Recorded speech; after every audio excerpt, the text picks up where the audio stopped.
Si vous avez des allumettes et qu'elles sont devenues mouillées, ne perdez pas de temps à les sécher.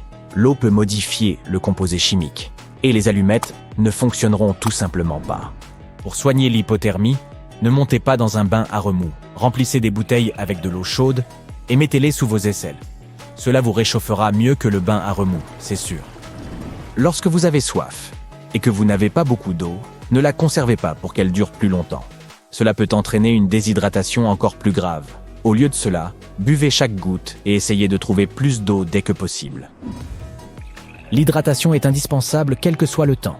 Mais l'idée que boire des liquides chauds vous réchauffera mieux est un mythe. Aucune quantité de liquide chaud ne peut augmenter votre température corporelle. De plus, vous pouvez boire de l'eau froide plus rapidement qu'une boisson chaude, et cela aidera à l'hydratation.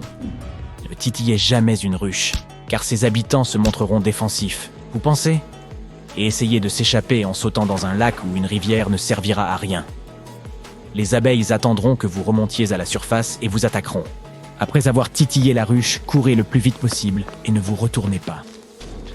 Aspirer le venin d'une morsure de serpent risque d'introduire plus de bactéries dans la plaie et même d'empoisonner la personne essayant d'aider.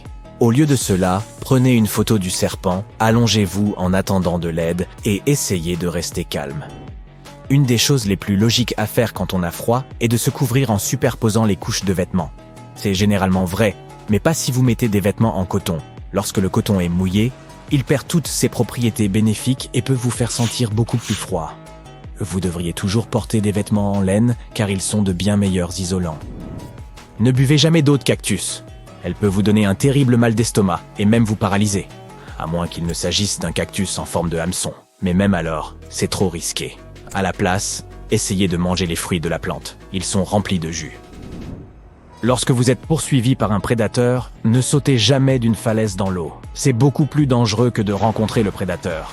Si vous sautez d'un endroit élevé, la surface de l'eau vous semblera aussi dure que du béton, ou l'eau pourrait être trop peu profonde, et vous toucherez le fond. Le GPS n'est pas le meilleur outil de navigation. Il est fiable et facile à utiliser, mais il peut tomber en panne.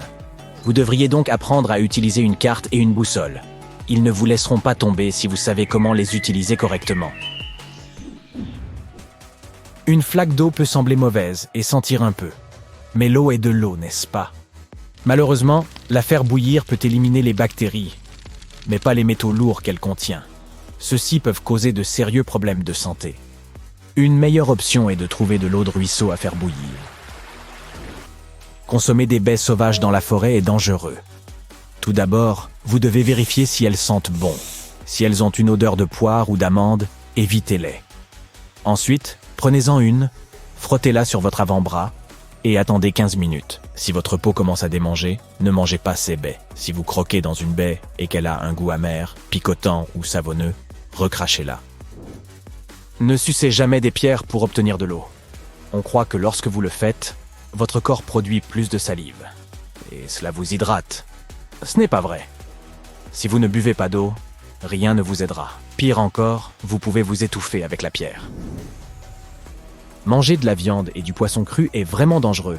Oui, nous mangeons des sushis, mais ce sont généralement des poissons d'eau salés, qui sont pour la plupart sûrs. Dans la nature, cuisez toujours la viande et le poisson avant de les manger.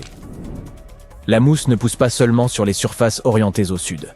Elle peut pousser n'importe où, selon la température.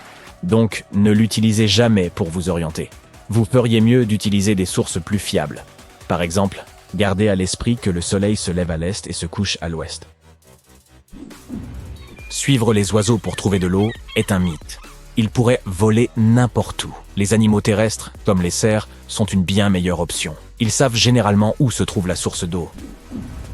De nombreux survivalistes prétendent que vous devriez manger ce que les animaux autour de vous mangent. Mauvaise nouvelle, c'est complètement faux. Les oiseaux et les écureuils consomment des baies qui sont super dangereuses pour nous, mais elles ne leur font pas de mal. Et certains animaux mangent des plantes toxiques pour devenir venimeux. Si une sangsue s'accroche à vous, ne la brûlez jamais. Cela peut amener l'animal à vomir directement à l'intérieur de votre peau et provoquer une infection massive. Essayez d'utiliser une carte de crédit pour briser le seau et enlever la sangsue. Ou si vous avez assez de courage pour attendre 1 heure, le parasite tombera une fois qu'il sera nourri. Peu importe votre force, frapper un requin sur le nez ne vous sauvera pas. Il est communément cru qu'ils ont des tonnes de nerfs dans le nez, et d'une certaine manière, cela les rend vulnérables. Mais cela a été prouvé comme étant faux. Si vous vous retrouvez dans des eaux infestées de requins, frapper l'animal dans les branchies ou les yeux est beaucoup plus efficace que de frapper le nez. Après avoir passé un certain temps dans la forêt, vous réalisez que vous êtes perdu. Et la première chose que vous commencez à chercher, c'est de la nourriture. Mais vous pouvez en réalité vivre 6 semaines sans nourriture. La première chose que vous devez faire est de trouver de l'eau et un abri contre les éléments. Faites cela et inquiétez-vous de la nourriture plus tard. Ne faites pas le mort quand vous rencontrez un ours. Si c'est un ours noir, vous ne jouerez pas longtemps. Bientôt, ce sera la réalité. Vous devriez faire le mort seulement si c'est un ours brun.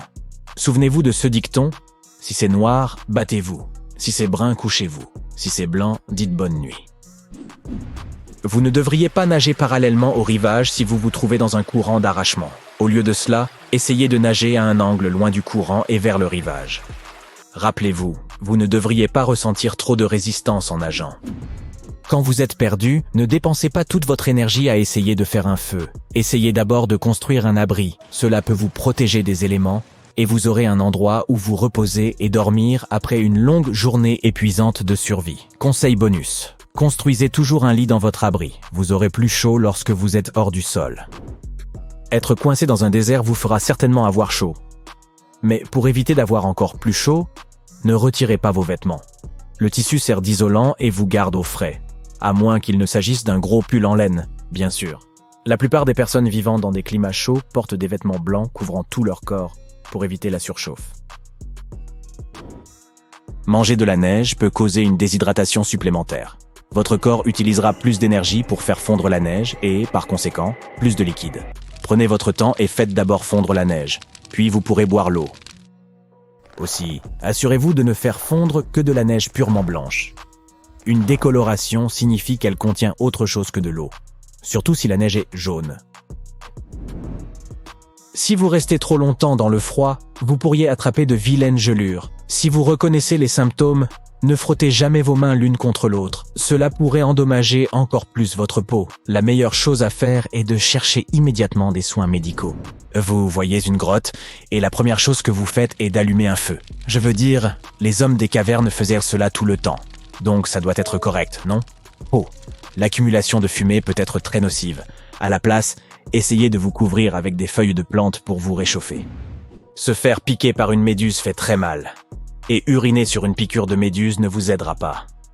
Cela ne fera qu'empirer la situation. Lavez la zone avec de l'eau salée et demandez une assistance médicale. Cela vous évitera une situation inconfortable. Croyez-moi sur parole.